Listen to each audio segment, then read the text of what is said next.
Hey guys, welcome back to my channel. My name is Cyan. If you are new here, please go ahead and hit that subscribe button down below. I would love that. I make tons of different types of videos. I'm really diving into making advice, story time, things that really will help everybody along in life and just kind of educate and talk about experiences and getting through life as easily as possible, but with having fun with it and doing things to better your future. So today's video is all about tips for moving and getting ready to move.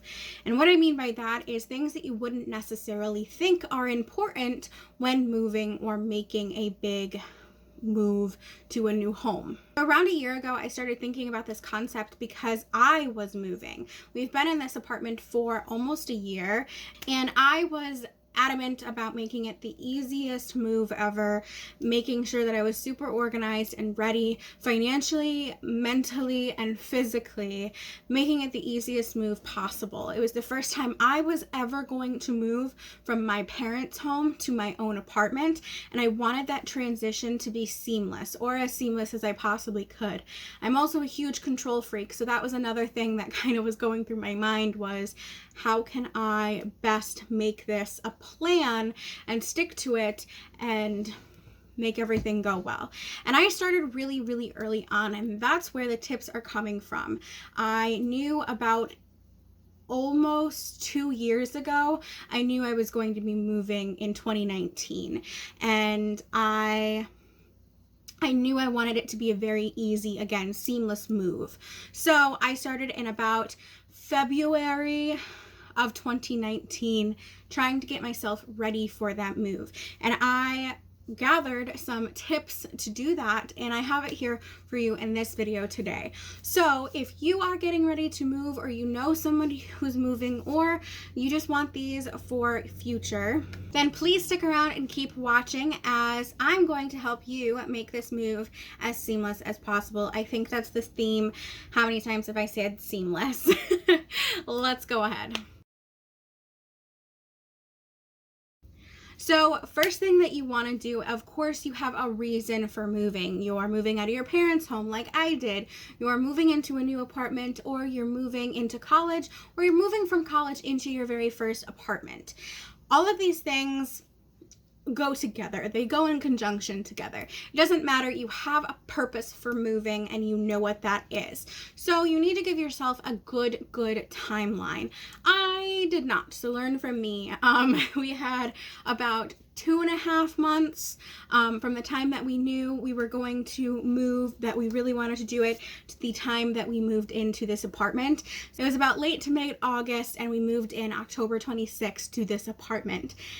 That was crazy to do. I do not recommend giving yourself about 2 months. Give yourself plenty of time to get ready for that. You need to know what you can afford. And what I mean by that is you need to know what money you can put into an apartment. If you currently are in an apartment, then you roughly know. But if you have never moved before, like I had no idea what I could afford. I'd never paid rent. I didn't pay rent in my parents' house. I didn't really pay a bill other than my own. So a lot of these things were new to me.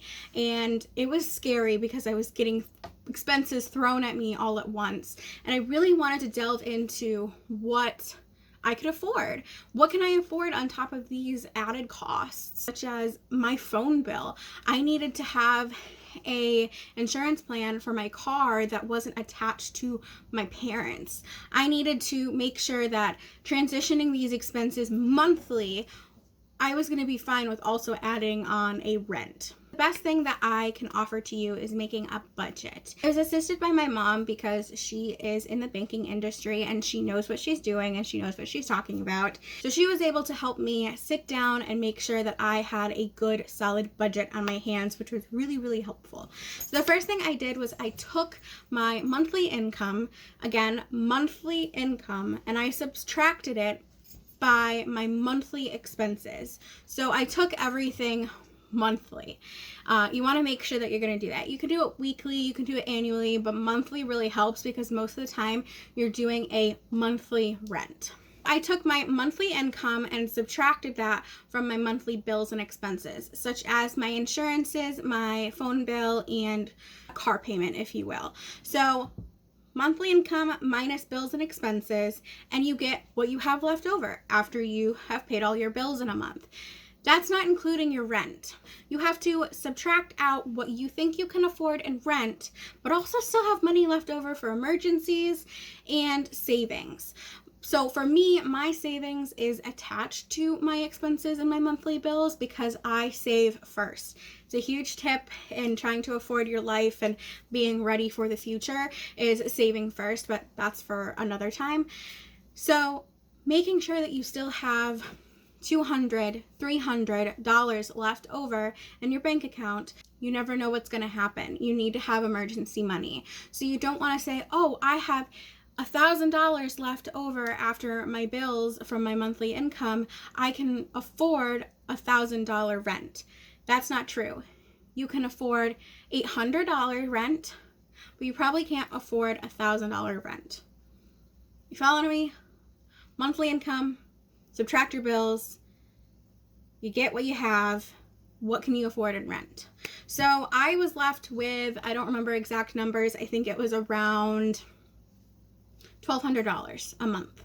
So I knew that I could afford around $800 in rent, maximum. Keep in mind, maximum rent. You need a good, firm maximum rent to go by. I had about $1,200 left from my monthly expenses, and I knew I could afford $800 in rent, maximum. So then I did another budget, and this is the fake budget. You're going to take your monthly income minus your bills plus your fake rent, and you have leftover for the month. So you're going to add your fake rent, your $800, to your monthly bills and expenses, but subtract that total from your monthly income. So I was left with about $200 to $500, let's say. Along with that fake budget and along with that budgeting, you're able to find a good, solid maximum rent, but with still having leftover money for emergencies and for utilities. Now, what do? You have to be able to save that money. So what I did for myself was I took a trusted person, example is my mom. I trusted her with my money. So what I did was I paid rent to her for about the 2 months that I was still living at home. And I knew that $800 a month would roughly be about $186 a week. So every Thursday that I got paid, I would pay my mom $186. She would then take that money and put it into a savings account or an account that I can't look at, I can't touch. And at the end of that term that I'm paying her, she would then give me all of that money, and that would be my first couple months of rent for my new apartment. So in all, I saved about $1,500, I would say, in rent money for this apartment. So for about 2 months I was good, which was really, really awesome because then I was able to afford to do awesome things to this apartment. I was able to afford pellets for our heating portion. I was able to afford food and just decorative stuff and all of the things that I really wanted to be able to, hi baby, all of the things I really wanted to be able to put into this home. I didn't have to worry about also paying rent for about 2.5 months. You need to know if you need a roommate. I was lucky enough to have my boyfriend to move in with, but not everybody is so lucky.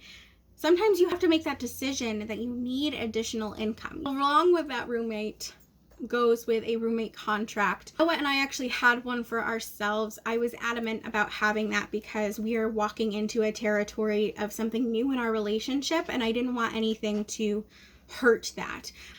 It took us a while to figure out what that is, and it's kind of an unspoken agreement, but we equally pay for the rent.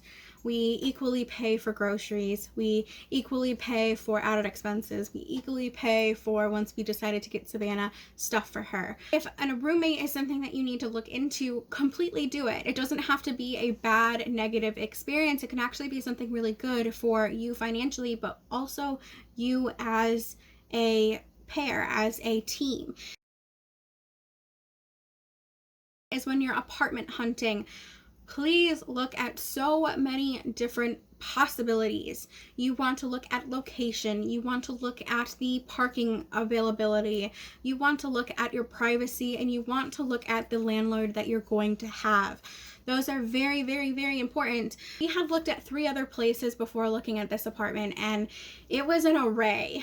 The landlords were different, the spaces were very different, and the privacy and parking experiences were going to be very different. The first apartment we looked at actually had a shared driveway and shared garage. So it was a full garage, 2-car garage, but it had shared with the upstairs apartment. So only Noah and or I, one of us would get that garage parking, and the other would either have to park on the street or park behind each other. That was not going to work. We could have made it work, but that was another downside for us. Along with that first apartment, the landlord was really great. He was an awesome person. He was very nice, very respectful, and you could tell like he knew what he was doing and talking about. But the apartment itself had a lot of things wrong with it. We felt as a team, and I felt really strongly about that place, that it was a lot of work and it wasn't going to be done in the time that we needed it to be done. That timeline is super, super important. If you need to move in 2 months and there's like 3 months worth of work and they're saying it won't be done for 4 months, then there's a problem. That's probably not the apartment for you. There were 2 other apartments. One was just a no from the time that we walked in. The landlord was really hard to understand. It was in an area that we weren't really comfortable with, and the parking was going to be a problem. And then the other one that was actually within the town that we both were living in, a really nice apartment. It was very, very large. There was a lot of space and a lot of potential, but there was also a lot of problems wrong with it. It was a matter of a lot of work was going to go into that apartment. And the biggest problem was the privacy and the parking. We were going to be very tight in trying to maneuver our cars. We were also going to be watched very heavily because the landlords lived on site. That was a big thing that I didn't like. None of us, I don't think, really liked that. We don't have a ton of friends, but we do like hosting things, and we like being able to have that potential. You know, we want to be able to have people over and stay over, and that would have been really hard with an additional car, but also there was no on-street parking. Finally, we stumbled upon this place with the next tip I'm going to talk about. We have a private yard, we have private parking. The landlords are awesome. We don't call them our landlords, they're actually our friends, and this is the best place we could have possibly gotten. Getting people involved, getting friends and family that are in your area involved, because it's going to be so helpful. It was something that I was really skeptical about doing at first because I wanted this process to be very private. I am a announcement kind of person. My mom finally just asked me, I think we need to make a post. Can I make a post on my Facebook? And I said yes. At that point, we were moving into about the middle of September, and I was getting really anxious because Noah and I had a goal of being moved into a new apartment by the 1st of November. Finally, she just made a post, and within about almost a week, I think we had a viewing for this apartment, and it was perfect. It was just perfect, and I will have my video about moving linked down below because it went into detail more so about the story of this apartment. Getting people involved can be really helpful. You declutter and downsize. So when I had first said in the beginning of this video that I started really early on, I was not joking. In about February to March 2019, I had started decluttering my collections. So I started with makeup. That was something I had a huge collection of. I had 2 brown drawer organizers that were filled with makeup, skincare, hair care, beauty, all of that. And I really needed to downsize that because I knew that regardless of the place that we got, and we didn't even have this place lined up yet, I knew I wasn't going to have a ton of space. Downsizing in a way of also decor in my bedroom was really helpful. I started taking things down and I started realizing I don't want this in my future home. This is very much 2014 Cyan. This is very much adolescent Cyan. You're talking, I'm going to be a grown woman in my own home where I'm going to be sharing a space. I had to keep reminding myself, if this was Cyan's apartment, it would be different, but it's not. It's going to be Cyan and Noah's apartment. Is to sell items and make some money. Yes, rent is rent and you're going to have to pay that, but you're also going to have to pay for groceries. You're going to have to pay for moving week or weekend or day, which is possibly a moving truck, possibly people, possibly food for the day. You're going to have to pay for a lot. So I started selling things. I went to Plato's Closet a few times, and in that moving vlog, that very first one, I talked about it like twice, I think, and I had made about probably $45 to $50 in clothes, shoes, and accessories that I had sold to them. Selling items can be really helpful. It can make you a lot of money. So if you're doing a yard sale or you're selling them on Poshmark or Facebook Marketplace or a Plato's Closet kind of thing or whatever, it could be really, really helpful. Very last tip that I have for you in this video is one of the last things you would think about doing, and that is starting packing early. I started packing really, really early. I started going through things in March, but I also started packing in about August. When I got back from my vacation in August, I was going through my bedroom, going through clothes, going through stuff that I potentially wanted to pack away, and I did. I started packing, and it was very, very helpful because I had totes that were specifically for the kitchen, specifically for decor, specifically for bedroom. I made it very easy for me to know what I had, and that was so helpful going back through because then I could get rid of stuff. Packing early is not a bad thing. You just need to know what you're packing. You also need to make sure that those things that you are packing you don't need until after you move. So I didn't pack any of my makeup. I didn't pack any of my hair care. I didn't pack the everyday things I was using. I didn't pack clothes. I packed clothes from summer and spring and winter, but I didn't pack things that I knew I was going to be using. I packed a lot of decor. I packed a lot of movies and music and stuff that I was not going to use. I don't use on an everyday basis. Those are the things you want to start with. The things that you don't think about every day. If you think about it every day, then you shouldn't pack it. There are a lot of other things that I learned in the moving process, but actually that goes with the literal moving portion, and I do want to do a whole video on the day and weekend that we moved. It has been a year since we moved, and it's crazy to think that, like, I literally am starting to go through and seeing my Facebook memory posts about moving into this apartment, and it's crazy. Like, I cannot believe it's been a year in this apartment. I absolutely love it here. If you guys want to see anything else, make sure you let me know in the comments down below. Please let me know what you would like to see, what kind of questions you have, whether it's the moving process or something completely different. High school advice, college advice, life advice. Thank you for watching. Have a wonderful life, and I will talk to you very soon. Mwah. Bye, guys.